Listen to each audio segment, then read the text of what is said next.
back to Business Owners Speak. Today, I'm thrilled to have Chuck Whittall with us. He is president of Unicorp. Chuck, how are you today? I'm doing great. Thank you for asking. Yeah, thank you for being on. Let's jump right in. Tell me a little bit about your business, and if you can go back to how it started, and tell us a little bit about the story. Sure. Unicorp, I started this company 25 years ago. We're a real estate developer. Last year, we did about $3 billion worth of real estate development. We do shopping centers, mixed-use developments, office, hotel. We almost develop everything with the exception of industrial. And, I got started in business when I was 12 years old, like a lot of guys, cutting grass. Yeah. And didn't go to college and, built a lawn mowing business. Then opened a teenage nightclub. Then I opened a stucco drywall business. And I got my general contractor's license and built homes. And then I got out of the home building business and became a real estate developer. So that's about 45 years of business. I got to ask about a teenage nightclub. Can you tell me a little bit about that? That's not our main focus today, but I'm kind of curious now. Yeah. So when I was 16, I used to DJ at the roller skating rink. And when I was 16 years old, there was nothing for kids to do but go to a roller skating rink. And I thought it would be cool to open a teenage nightclub for kids. And so I opened a teenage nightclub when I was 18 years old. And it was very successful until literally the ceiling caved in. We didn't know, but prior to us, there was a fire in the building. And eventually we rattled it so much it caused the ceiling to cave in. And then that was the end of the teenage nightclub business, but it was fun for a while. And then I I started buying homes at that point. And the S&L crisis, there was a lot of foreclosures, and I started buying and selling foreclosures. I would fix them up. And I was flipping homes before flipping homes became popular. Yeah. And then just from there, migrated into the construction business. All right. And so fast forward a little bit, I guess, to the 25 years ago for Unicorp. Talk about how that all came to fruition. Well, I was building homes, and the home building business was a very emotional business. I was dealing with a lot of housewives. I was building expensive homes, and I was dealing with housewives who wanted this and wanted that, and it just got to be emotional because it's your home, and wanted to get into something that was not emotional. So I decided to get into real estate development. And when Eckerd Drug was going freestanding, I was fortunate enough to get in the business at that time and managed to build about 120 drugstores right out of the chute. And then used the profits from that to build town centers and retail developments, and just built the company up from, I think our first year we did 10 or 15 million, and last year we did 3 billion. So it's been a steady climb. That's amazing. Congratulations. Even that, that's quite the start too. 10 million back then. Good. That's amazing. So, as a business owner, tell us a little bit about how you structure your team, and kind of first the upper level and how you kind of use them to continue to grow. Well, yeah. So, we've got, for the amount of business we do, we have a relatively small team, about 22, 23 people. And, using that exact word is what I use, is the word team. I don't refer to them as employees. I've built a team that we work and we move together, and we cover other positions as we need to. Everybody's got specific things they work on, but we can move around if we need to, and I can move people to other places. And so I've got a very, very smart group of A personalities. They're all A personalities. It's the only way you can manage. We've got 30 projects going on as we speak. And you have to be very organized and regimented and self-starters to be able to perform, the level of work that we perform. Sure. And the organization required for 30 different projects, I'm assuming you sub everything out too? We have general contractors that we hire who build our projects for us. And so we manage general contractors, we manage architects, we deal with a lot of banks, we deal with a lot of finance. In my business, it's not just real estate.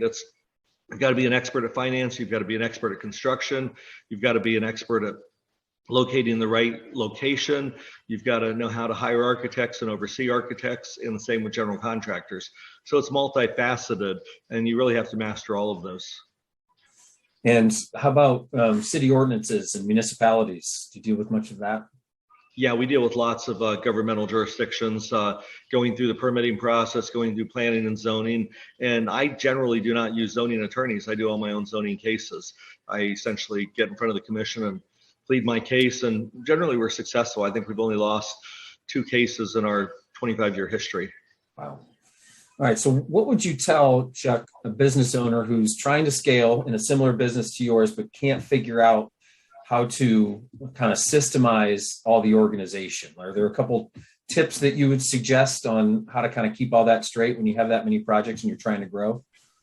Well, everything I've done was self-taught. I actually wrote a book called Perseverance, and I wrote that book because people always want to hear your success story, and the way we have organized is done exactly that. It's been organized. We use Excel. I keep my notes in my iPhone of everything I'm working on. I update my notes all the time, daily. We keep spreadsheets completely up to date all the time. We keep our projects cloud-based, so everybody has access to them and can see what's going on with the developments. It's however you determine you need to be organized, whatever your best method of being organized is super important, because there's not one development we have going on that I can't look at a sheet of paper, or digitally. I really don't use much paper, but digitally look at something and know exactly where I'm at on that development and know the timeline. And we do regular meetings once a week where we will go over everything that we're working on and make sure we're not slipping on dates. Because for us, the biggest part of our business is time. Right. Time is absolutely money. We collect rent. That's the business we're in, and we pay interest on money that we borrow. So every day costs us money that we're not producing income. So it's essential for us to be on time and get developments done quickly. Sure. How about you personally? Do you have any routines that you like to follow to keep yourself organized and structured and kind of clear-headed? Yeah, I typically go to bed and wake up the same time. I sleep 5 or 6 hours a night. I wake up in the morning and do a quick review of everything I'm working on and figure, who do I need to contact? What's on the top of my list? So I will review, my list, and I always go down each individual project and say, what do I need to do here? What do I need to do there? And I have a whiteboard in my office that I keep up with every development on it that I update regularly, and make sure I stay on top of things. And the one thing I've taught my team is to be relentless, to follow up, to call, not to leave things hanging. If there's an issue that needs to be done, tackle it immediately and get it done. I'm one of these type of people. If I wake up at 2 o'clock in the morning and forgot to send an email, I send it at 2 o'clock in the morning. And you just can't let things slide. Understood. That's great advice. Being relentless, especially in your business, right, where you're always waiting on inspections and passing certain sectors and waiting on people to come to you. So that makes a lot of sense. How about outside resources for your company? Is there anything you guys use to help with team building and just to make sure you're all on the same page? Well, we as far as team building, we do events. Like last year, we went to the Bahamas, Atlantis for a couple of days, and all hung out and had a good time. But as far as outside resources, we try to do everything in-house. I mean, we have our own leasing, we have our own accounting department, we have our own property management, because we seem to control things better that way. And like I mentioned earlier, work better as a team that way. But relationships are important in our business, with banks, with general contractors, with architects. We use the same type of people over and over and over again, because they know our routine and what we do, and we don't have to recreate the wheel. And the one thing I say often when I talk to young people is, as a matter of fact, I was telling my daughter again this weekend, is your reputation always enters the room before you do. So everybody Googles everybody now, and And so when you walk in a room, if you've done something bad, everybody knows about it before you've gotten there.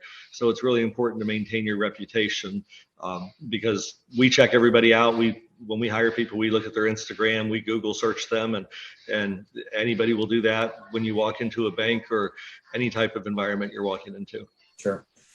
Great advice, especially for the younger generation right now. I have the same conversation with mine. So, what's next? What's your long-term vision for the company? Well, we're growing more in the luxury business. We're building the Ritz-Carlton residences right now. We're building the St. Regis Hotel and St. Regis residences. We're looking at another St. Regis project on the west coast of Florida. We're looking at a couple luxury hotels in Napa. So we're continuing to grow the luxury brand of our business. And we're enjoying it. We're having fun. I do what I do every day because I enjoy it and I have a good time doing it. That's great. Fuels the fire, right? And you bring up a good point. And I'm curious, with what you've built and accumulated, I'm curious what kind of advice you would give to new business owners, regardless of the industry, or those thinking about starting their own business. Well, you got to find what gives you passion, what you enjoy. I enjoy doing what I do. I enjoyed being a DJ. I loved it. It was a fun job. And when I got into development, I never realized it would be as much fun as we've made it. Being able to design things, and you've got to find what your passion is, whether it's being a lawyer or a doctor, engineer, or a developer in my case, is you've got to be passionate about what you do if you want to be good at it. If we're always trying to go to the next level, always trying to set the bar for ourselves, then go above that bar. And so we continue to improve just because we enjoy it. And if I was doing something I wasn't passionate about, I don't think I would be successful at it. Yeah. So Chuck, what do you do to take your mind off of work? My passion is I race Ferraris. I race with Ferrari. I race the Ferrari Challenge circuit. I just raced a week and a half ago and took third day one and second day two. And I won Indianapolis last year. I raced Indy last year and I won on the first day. And the second day I came in second place. And so this year I'll race, I'm racing 12 times, 6 different races, 12 times in the US. And then I'm racing Montreal, 24-hour at Le Mans. I'm racing Mugello, Italy, and I'm racing Spa, Belgium. So it's racing kind of comes first now. The passion comes first. Do you own the Ferraris? Yeah, I own the Ferrari and I have a pit crew, and we travel all around the country racing. Oh, and it's you can see it online. It's if you Google my name, Chuck Whittall Ferrari, it shows you the Ferrari Challenge Series, and it's a group of about, there's probably 80 of us who race around the world at the different races. Where did that passion come from? Did you love that as a kid as well? I've always loved sports cars, and then about 4 years ago, I went to Vegas and did professional driving school, and I got my IMSA license, which is the license required to race professionally. And then I went and did my first race in Atlanta, and it's ever since then I've been hooked on it. An adrenaline rush, I'm sure. The big adrenaline rush. Yeah. You're doing 180 miles an hour around a racetrack. It's a blast. Oh my goodness. It sounds like it. Kind of like business. It is. It moves quickly. All right. Well, kids, if you're watching, stick to your passion, work hard and stay organized, and you can have a really cool hobby, or not really a hobby, but another profession like Chuck does. That's amazing. Chuck, I know you're busy. Thank you so much for your time today. Your insight into what you've built is certainly inspiring, and something that, as we talk to a lot of business owners, you're at a point where everyone's trying to get. So I really appreciate your time today. Thank you. Great. Thank you. Have a great week. All right, Chuck. Take care.